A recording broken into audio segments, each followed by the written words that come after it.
The Entrepreneurial Journey podcast. We're talking business and building a culture that's kick-ass. Where we make it happen, grab your seat, let's have a blast. At the Entrepreneurial Journey podcast. Hello and welcome to the Entrepreneurial Journey podcast. Today I have Kallum with a K. Now, Kallum, I don't actually know your surname. All I know you as is Kallum with a K. Nobody knows my surname, including me. So it's a mystery that will go on forever. Perfect. Let's keep it that way. So, Kallum, you're CEO, founder, owner of Unpreneur. Love the name. Yes. What does Unpreneur do? Interesting question in terms of the timing, because if you asked me last year or even last month, you would get a different answer to today. We're in a kind of really interesting, I hate the word pivot, but we are in a readjustment period where the last 3 years, so Unpreneur was born in 2020, we're a COVID baby, we became the UK's largest training company for universities around student enterprise. Cool. And that's what we did for the last 3 years. However, now we are focusing on working directly with business owners to help them with their sales, marketing, growth, and particularly those that are stuck at the kind of 40, 70,000 revenue per year and want to get to that 100K and beyond. That's what we can help with. So it's really that person. So we've got the student enterprise part that's still ongoing, and we're adding to that now the small business growth part. I love it when I interview entrepreneurs. It's mainly why I do this podcast, Kallum, because I never quite know where they're going to be up to when I speak to them, because from the time of booking, they may be in a completely different business by the time I speak to them. So you're a beautiful example of that. I didn't ask you how you were right at the beginning. How are you? How are you with this change and development? I am rock and roll. Thank you for asking.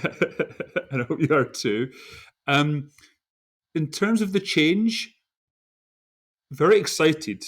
Good. Very excited about it. That's the one word I'd use is excited. It's coming at the right time, and it's something that you just feel, not even in your gut, but your whole being is calling you towards it. So yeah, I'm just excited. There you go, 5 times. Excited is the theme, which is brilliant. So we've our paths have crossed over a number of years because Scotland's a village. The entrepreneurial community is small in Scotland, and tends to be generally pretty supportive of each other, which is great. And way back, I can't remember when I first came across you, but you were doing something different. What were you doing way back? Yeah, so I think we first met when the guys who now run Dasana had a program called Shoal or Crux. That was it. And you were one of the amazing facilitators there. That's where we met, I think. Yeah. Which was many moons ago. It was a long. They're all now megastars. Yes, they're great guys. So shout out to those two. They're and the team. They're crushing it, and quite rightly so. They deserve every success they have. Yeah. Before Unpreneur, that was pre-Unpreneur. The business I had there was Acorn Enterprise, and there's a parallel with Unpreneur, given that for 9 years that was a not-for-profit that was founded in 2013, give or take. And we ran for 9 years, and we offered business accelerator programs to startups. And we helped 125 businesses during the 9 years. It was 5 months per intake, or per program, I should say. 2 intakes a year. And a not-for-profit. And one of the revenue streams for that was working with universities and colleges in Scotland to provide student enterprise training. Okay. And Unpreneur just turned up the dial on that and made the main focus. But yeah, there's definitely parallels, and I think the common thread throughout my whole journey has been one of helping others, entrepreneurship, or what we call unpreneurship. Yeah. And making a positive impact. I think that's what I'm all about, really. Cool. I've got two questions. One, where does that that passion, that purpose, if we were a Hindu, we'd call it dharma, where does that come from? That is a great question. It's something that I don't know if it's an age thing or a stage I'm at in life or just, but maybe the pandemic forced it too. But certainly over the last few years, a lot of reflecting on Mm. stuff like that. If I really go deep into myself and do this introspection, I think a big part of it comes from my absolute hero in life, which is my mum. Oh, wow. And yeah, I think, you know, really blessed to have the best mum on the planet. Sorry, everyone else, but it's true. And, I my thought mum's that the was sort of me. person that. Oh, the kids tell me. Well, I'm telling you now. I mean, I appreciate I could have given you a heads up, but I just dropped that one on you. Yeah. How does it feel to find out your whole life's a lie? No, I joke. I joke. I joke. I know, Um, built on sand. like all of us. Yeah. Um, but no, my mum, she's the most positive, kind, amazing woman. And when it's like really bad snow and ice, for example, she's the first person to go out and check on all the neighbours back in the house when we were little. And just that sort of person, that upbringing really rubs off on you. I think I can Mm. trace it all back to my mum, and that's really what gives me my positivity, my want to help others, and it just so happens that my way of doing that is entrepreneurship or unpreneurship. If I say that enough, it might convert to unpreneurship. But Okay.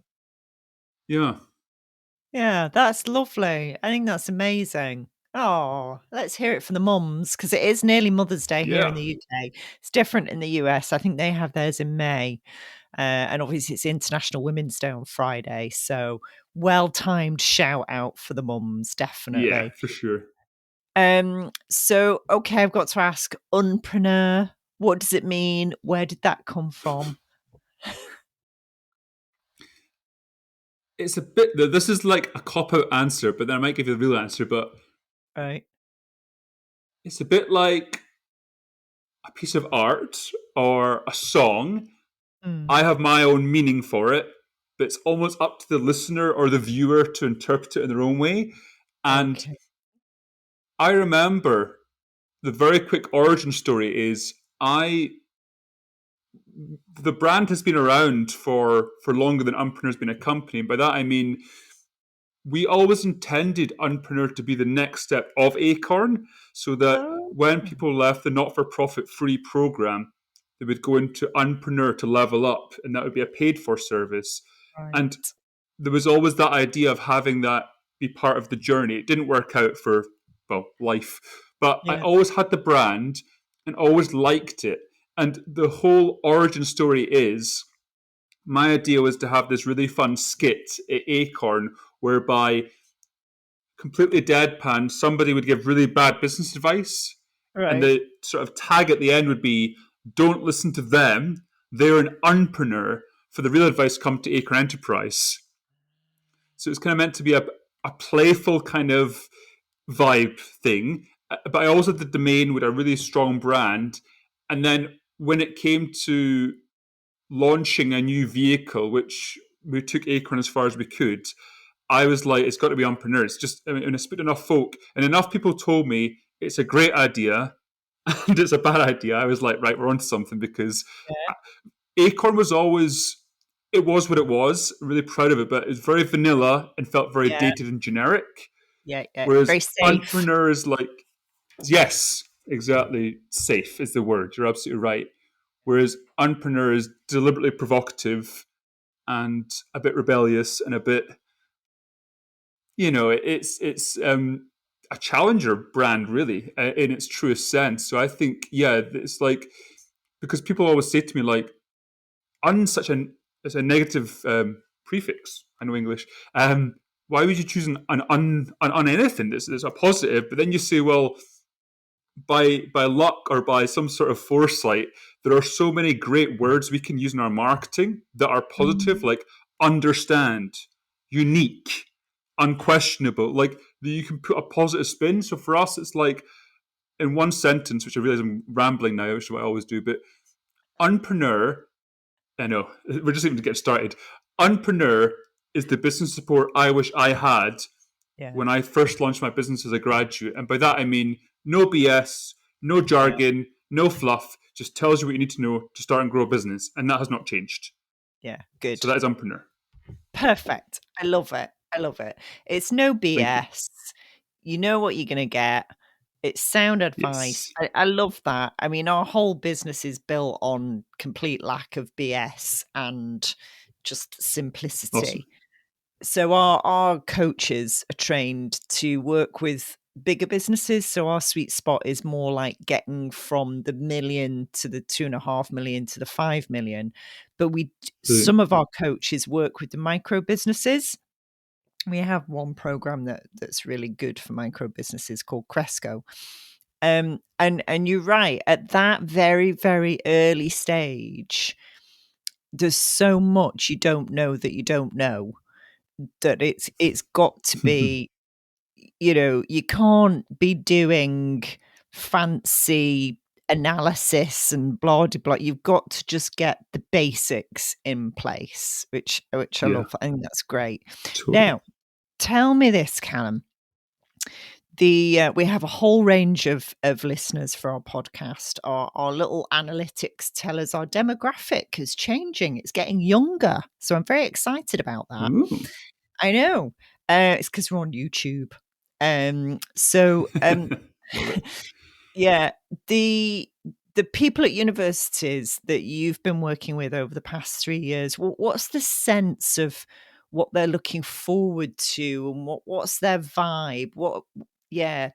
Put us in touch, reconnect us with the late teens, early 20 somethings. Let's hear what they're about. Yeah, that is a really good question again. And I've become that person that you don't ever think you'll turn into. And by that, I mean, when you had a teacher at school or a lecturer or just someone in a different profession where they make a reference from like a TV show or a song that was big when you were a kid, but then the current generation just don't get it. I've now become that person. Yeah, you know it. And I'm like, Oasis. They're like, who? I'm like, just one of the biggest rock bands from Britain ever. That was like the whole 90s. Apart from Spice Girls, of course. Shout out to them as well. But yeah, just look at you.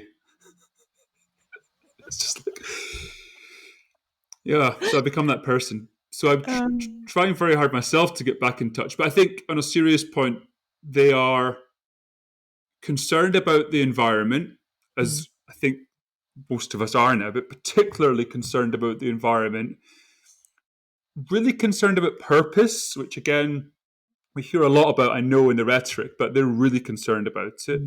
Mm-hmm. One observation I've noticed that might get me into trouble or some pushback, which I kind of want, because this is just, firstly, it's a very small sample size, and it's not everyone. So there's my massive caveat and disclaimer. Cool. I love it. I think what this generation needs to, and I've now become that person, I'm not just making the old man reference, but now telling the generation what they need to do better, which is an absolute no-go, but I'm going to say it anyway. Listen, we can't get cancelled. We're not big enough. Well, challenge accepted.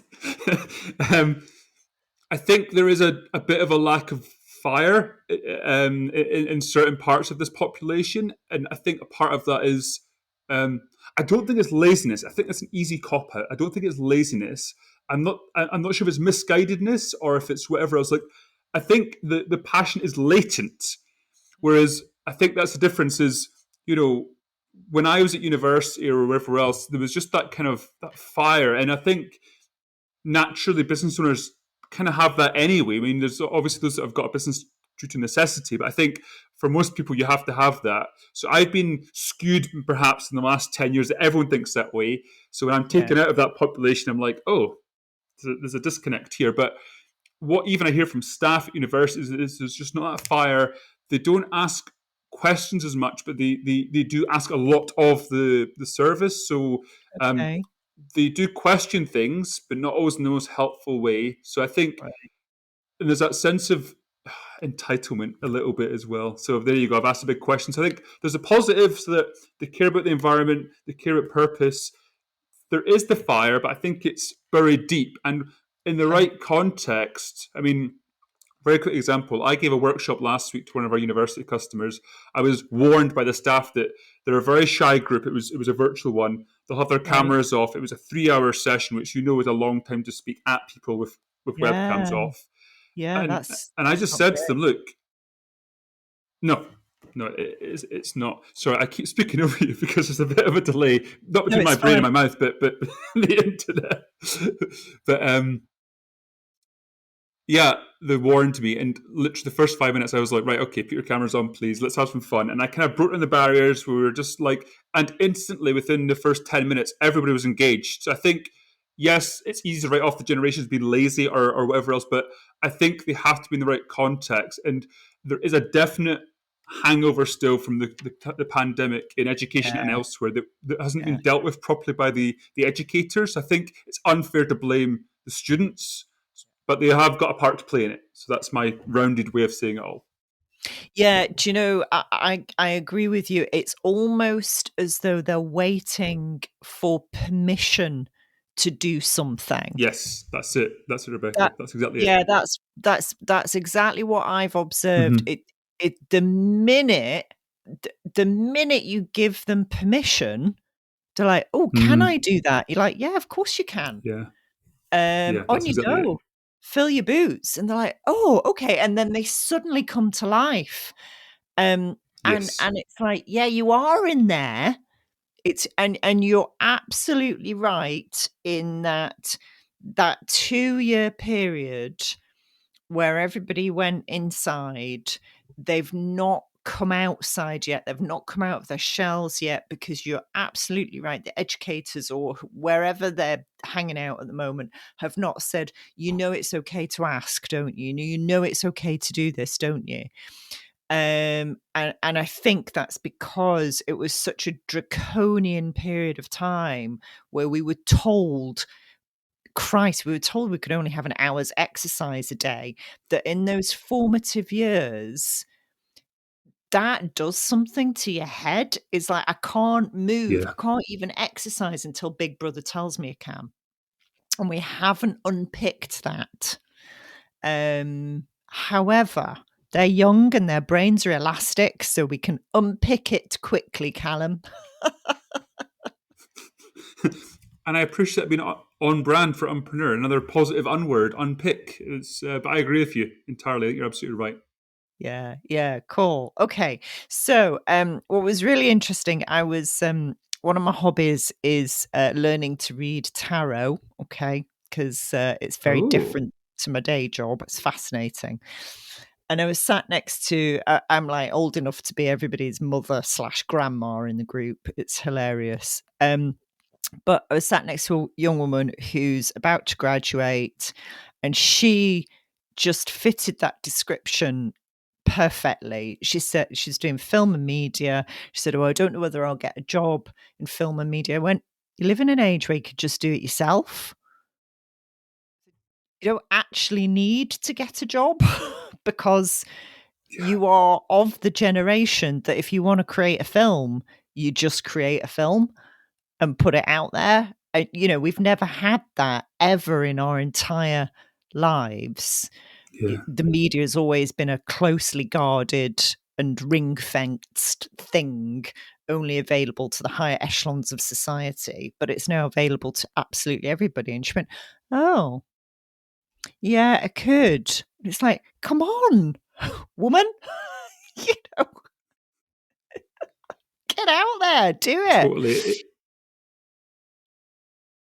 It's that permission thing. I think that is the word. That is the best word, Rebecca. Absolutely, is that permission. And then as soon as you say that, the floodgates are unlocked. You're absolutely right. But yeah, I think that's a really great way to put it, and that's a great example.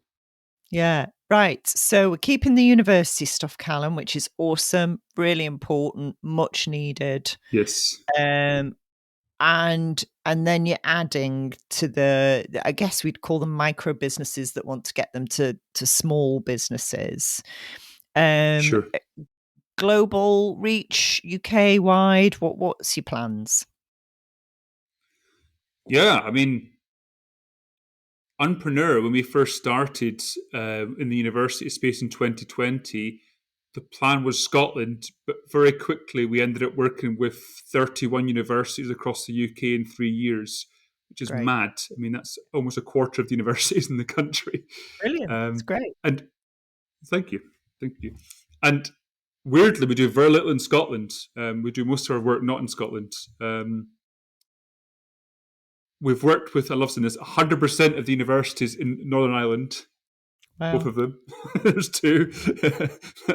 And of course, there are universities in most cities in the world. So there is kind of aspirations there to take it beyond the UK for sure. Mm-hmm. There are definitely challenges in the UK market with finance, with attitude, with other things we could go into. But then not. on the other side of the business, yes, okay, we'll park that. Let's not. Then we will get cancelled. On the other part of the business, the micro business, I think I really quickly want that to be international very quickly. So it's coaching that I offer there. So it is virtual. It can be virtual. So I think there's no limit. And those people are everywhere. Those small businesses that are stuck where they've hit a ceiling and they just can't get past it, and they've tried everything. They've tried, different types of marketing. They've spent too much money. They've been ripped off, been scammed. They've had fake advice. They go on the internet. One person says do that. The next podcast says do the opposite, and it's so overwhelming and frustrating. And in addition to that, the money's not coming in as regularly, so they're just in a place of panic and frustration. And that's where I can help, no matter where they are. So yes, global domination is next year's plan or this year's plan. Brilliant. Yeah, no, I think that's great, and coming back to the don't do much in Scotland. We don't either. I don't think we have a single coach in Scotland. We had one lady way back. She's gone off to do something else. But we positioned ourselves from day one for being global anyway. So we have a coach in Singapore signed up last week. Amazing. And we've got a couple in California, mainly UK, and then we've got various ones across the States. We had one in Colombia, but not down the road. It's hilarious, and I think it's because you're too familiar in your home turf, and particularly in Scotland. And we may get cancelled for this, Kallum, but hey ho. But particularly in Scotland, there's this whole, I ken your father. I can't say it properly because I'm English. But, I know who you are. I know where you came from, and I don't know who you think you are, but we're not entertaining you. There's a little bit of that still here. Yeah. Dare definitely. I say it? Yeah. Okay. Great. So, listen, quite genuinely, Kallum, you've probably got it completely sourced, but obviously we've been doing this for 2-3 years now. If you need any help, advice, platforms to use, avoid, whatever, give us a shout, because we've made all the mistakes that it is possible to make. Probably some extra ones as well. So, if you want any, just pick my brains, just pick up the phone anytime and we'll have a chat about that, because I think it's great. Thank you. The more people that can go out and do it for themselves. Thanks for listening, everybody. Did you know at TriCrest, we've built a kick-ass culture, coach and consultant program. So if you're a business coach or consultant and you're looking for something new, add to your toolbox, or even escape the 9-to-5, join us at our next event. Links in the information on the podcast. See you there. Early doors in the interview, Kallum, we pushed it too much, to me Rebecca. about sharing this knowledge, when it cancelled and it happened, so you're welcome for that. Get beyond a certain stage, which is fantastic. For those people who are listening, who are stuck in that micro business and are finding it hard to get to the 100 grand, what's your top tip? Or maybe there's a few top tips. There's so many things, but I think the biggest thing is your mindset, because that determines everything. That is your foundation for everything you do in life. So you have to first of all get that. So whether it's imposter syndrome, not feeling good enough, lacking confidence, whatever you want to dress it up as, you have to kind of change that. But the difficulty, the challenge there is, it's not like you can just wake up the next day and switch a switch and it changes. It's a gradual process, which starts with self-awareness of where you are, where you'd like to be, what's stopping you from getting there, and then gradually overcoming it. And you're building little daily habits. So, for example, if right now you're unfit and your goal is to be fit, whatever fit means, it's a very vague goal, but bear with me. You don't just start going to the gym 7 days a week. It's a terrible way to approach it because your body will be in such shock you'll end up hurting yourself. So it's about just gradually 1 day a week, 2 days a week, getting better. But in addition to that, and the gym is a good analogy, doing the fitness stuff isn't enough in itself. You've got to maybe look at the health, what you're eating as well.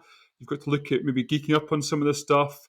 And again, it's a really good analogy. I've come up with this in the spot. I must remember this, is what works for you will not work for me. We're all unique, special, individual, awesome people.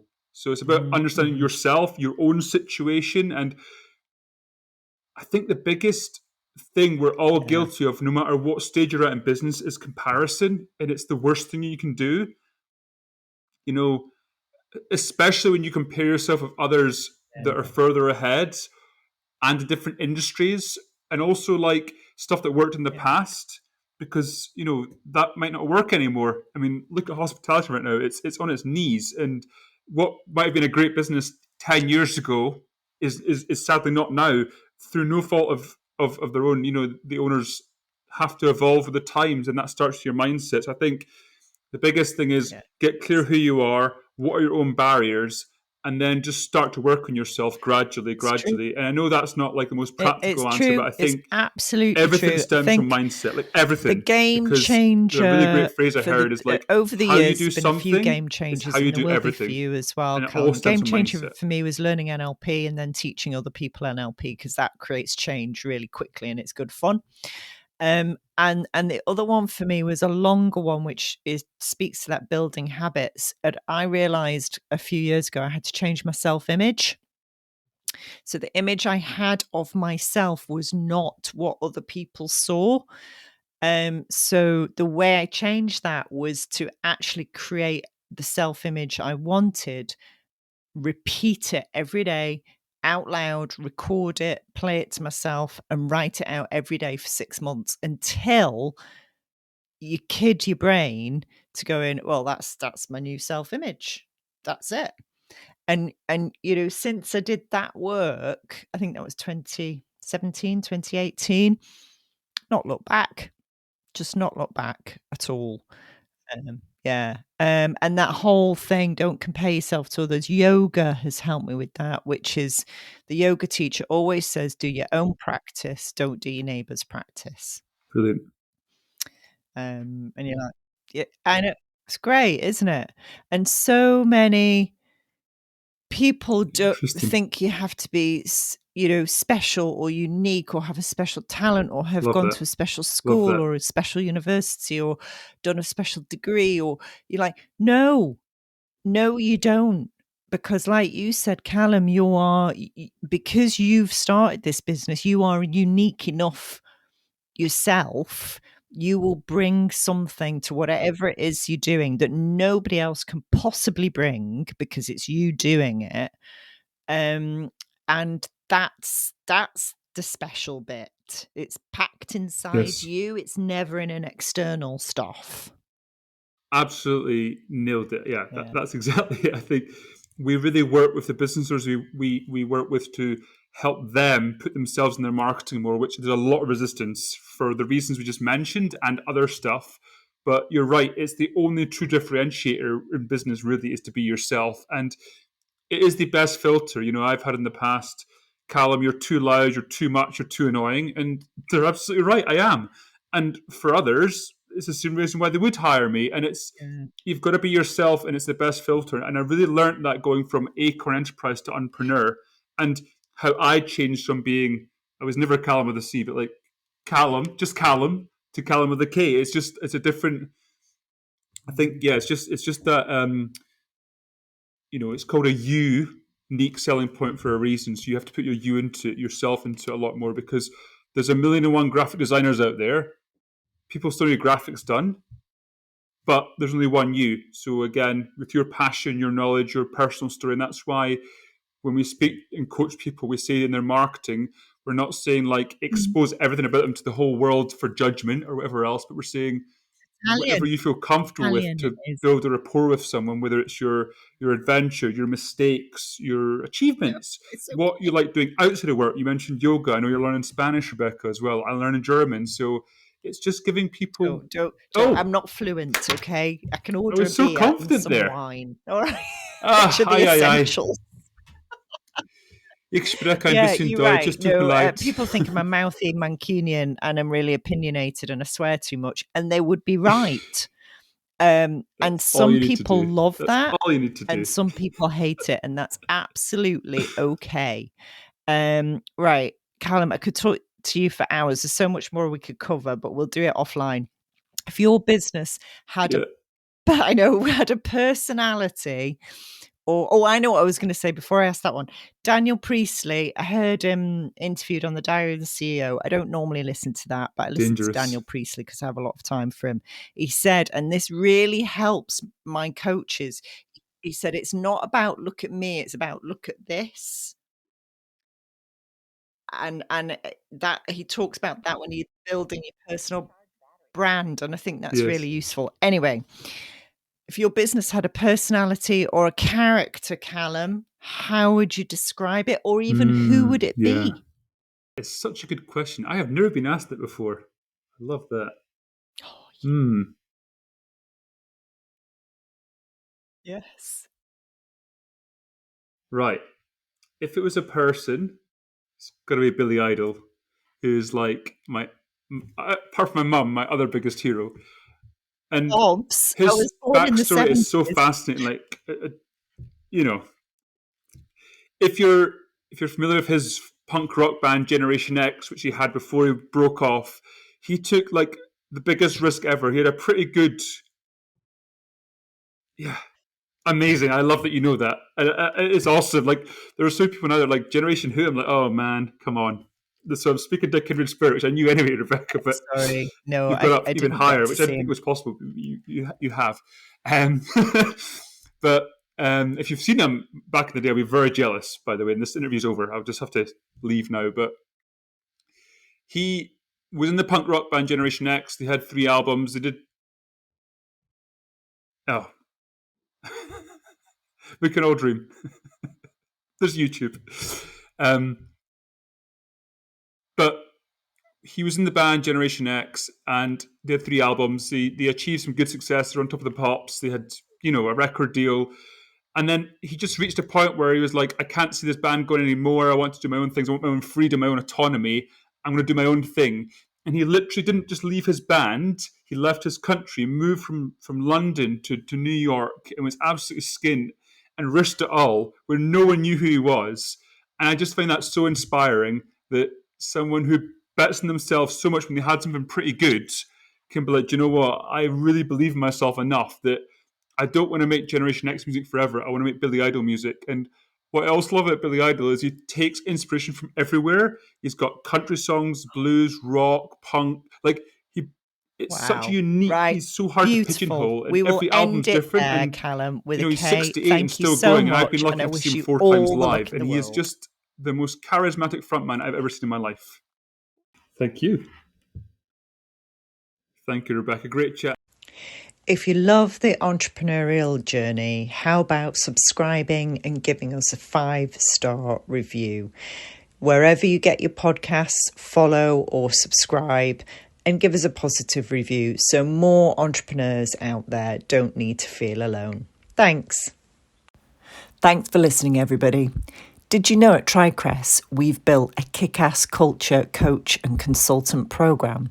So if you're a business coach or consultant and you're looking for something new, add to your toolbox, or even escape the 9-to-5, join us at our next event.